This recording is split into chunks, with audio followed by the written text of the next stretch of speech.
Now, most of you who are reading this book probably live above the sea, but others live underwater. Nemo and his father Marlin live underwater. They were clownfish. Because they were clownfish, they were small, but other fish were big.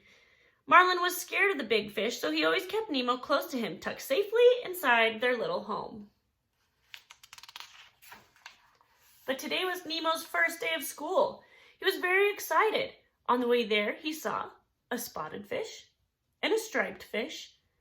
He saw angry fish and happy fish. Mr. Ray, the science teacher, took Nemo's class on a field trip. Nemo and his friends sneaked away and swam to the really deep water. Marlin chased after Nemo and scolded him.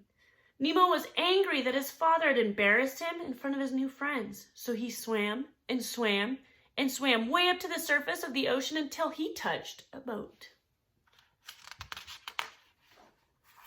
Then Nemo got caught.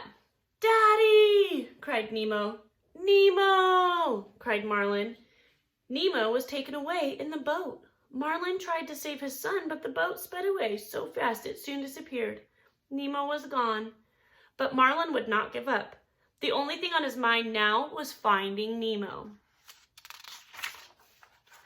Looking for help, Marlin swam into all sorts of fish. They pushed him and shoved him. They bumped into him. Soon, Marlin was knocked aside.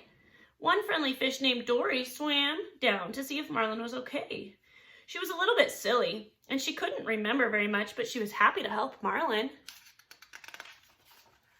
Together, Dory and Marlin met a shark. Marlin was scared, but Dory thought it was very nice of the shark to invite them to a party. The party was for sharks who were trying not to eat fish. Luckily, they did not eat Marlin and Dory.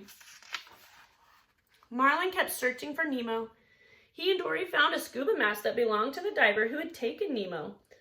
They swam down into a very deep, dark place to get it. Then they saw a light. But the light was attached to a mean anglerfish. But it helped Dory read an address written on the mask. Then the two friends swam away before the anglerfish could eat them. Now Marlin knew where to find Nemo, 42 Wallaby Way, Sydney. Dory was so excited that she repeated the address over and over and over. 42 Wallaby Way, Sydney. 42 Wallaby Way, Sydney. Next, Marlin and Dory met some moonfish.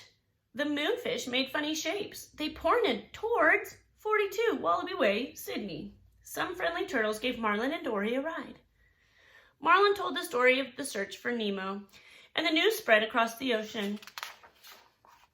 Even Nemo heard about it at 42 Wallaby Way, Sydney. He was very excited. He wanted to escape from the fish tank where he was trapped. Nemo's friends were excited too. The little clownfish was bursting with pride. He had the bravest dad in the sea. Then a whale swallowed Marlin and Dory. Dory told Marlin he didn't need to worry, and she was right. The whale took them as close as he could get to 42 Wallaby Way, Sydney.